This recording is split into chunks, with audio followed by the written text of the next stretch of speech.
It's here. Moving back sa ating timeline, so pagdating ng week 3 is nabuo na natin yung framing plan para sa ating structural steel member or structural steel structure. So, alam mo dyan, bracing, so on so forth. So, yung pinakita ko reference kanina sa akin is magagamit yon yung mga tutorial na yon. So, as I said, I will try my best na aranin lahat yung mga reference na yon. 'Di ba? So, by the time nagmagawa na tayo is ma-sure natin na tama ginagawa natin. By week 4, that is the last week of August, so ang goal natin is sa STAAD na. So pagdating sa STAAD is model analysis na make sure yung sa seismic provision, sa shear, sa moment is okay na siya. So kapag seismic analysis, so examine, pagdating sa STAAD is wala kang makitang story or soft story, tsaka yung story drift. Tapos, kapag tinignan mo yung shear moment diagram, magpapakita yung mga triangular na sa shear. Tapos, sa moment is parang second degree siya, so on and so forth. Kasi, puro uniform load lang to. And then, pagdating sa week 5, so pagdating ng week 5, this is already September. So, nalalapit na yung ating deadline. So, pagdating na tong week na to is from RC, yung steel naman. So, syempre, i-check natin yung sizing ng members. So, yung mga wide flange, gano'n. Actually, sa RC, sa reinforced concrete, we do the same. Na para if check na to, if okay na to, pasado na to. So, ganyan ang sabi ko is, mga reference video is mga katulong talaga. So, hindi pwede na we figure it out as we work. Kailangan talaga man tayong experience. Tapos, syempre yun, seismic analysis. So, dapat walang stuff story or story drift or allowable story drift is na match or kumbaga umabot siya dun sa allowable na story drift.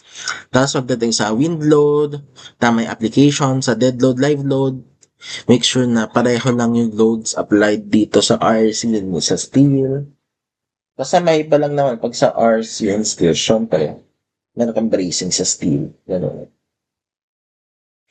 So, pwede naman is, ang technique dyan is yung sa RC, so RC mo, nalalagyan mo ng section properties na pang RC.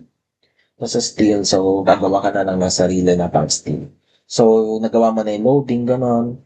Analysis, so doon mo na siya paghihiwalay kapag sa analysis kasi syempre, ibang, ibang analysis na. Ibang analysis na pagdating sa reinforcement.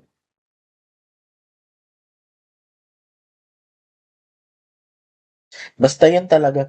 Hindi kasi pwede na isang source lang aaralan mo for RC.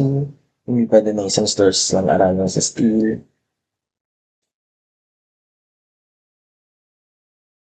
Hindi ko alam kung sino nagsabi nito, basta YouTube Academy daw talaga. Sa YouTube Academy daw sila talaga survive. And that is something na talagang nagkulang ako na pag-aralan. So, that is my promise for you. Promise ko sa group na to na hindi na ako magtatamad. And I have all the time in the world na din naman. Kaya, wala na akong excuse. There's no excuse for me to not, ano, to not read and talagang manood ng mga video na to. Okay? Yun lang. So, ngayon, nandito na tayo sa week 5. So, after na to is week 6 na. So, dito na tayo gagawa ng design spreadsheet. Pero to take note, na kahit sa week 6 pa lang natin, supposedly gagawin itong task na to, I want na kahit papaano is meron na magawa na Excel na design for the beam, Excel na design for the column, and Excel na design for the slab para pagdating ng week 6 is mag-enter na lang tayo ng values and i-check na lang natin kung tama yung ginawa ng program natin kasi mahirap na dito pa lang na ikaklamo on all these 5 days yung design natin. So ayoko naman na mararush kayo sa paggawa ng spreadsheet. Gusto ko na parang step-by-step process na parang kung meron kayong tanong is magko-consult sa advisor, magko-consult sa grupo, gano'n, magpag-uusapan kung ano yung mga kailangan, ano yung mga kailangan gawin sa spreadsheet natin. So, parang program din kasi ito. So, kailangan natin i-check kung tama yung magiging design natin. And then, for week 7, so sa column naman,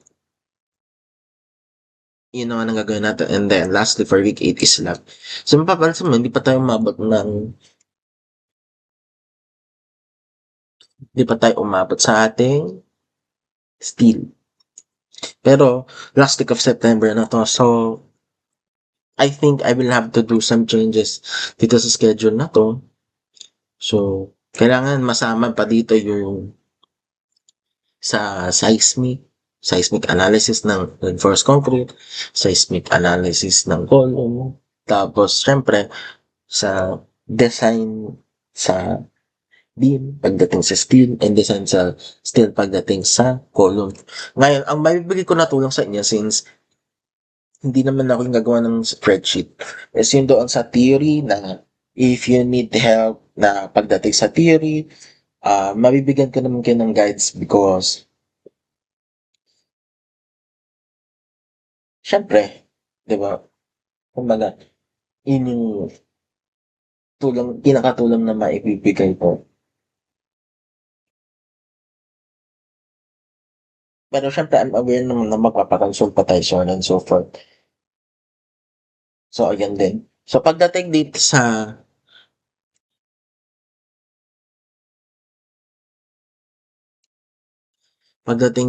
ating week 5 to week 8, so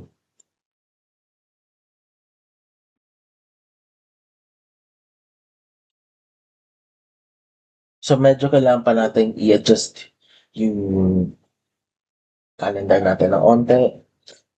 And if possible, is ma-model na din yung sa foundation pagdating sa reinforced concrete. So, gusto ko is ma-model na yung foundation din using STAAD.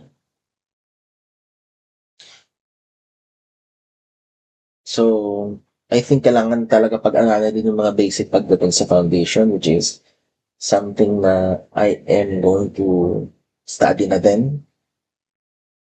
Ayun lang din yung gusto kong pag-usapan. Okay? So, itong timetable natin, subject for change pa siya. Ngayon, pumunta na tayo dito sa ating week 1, which is yung plano natin to revise the architecture plan.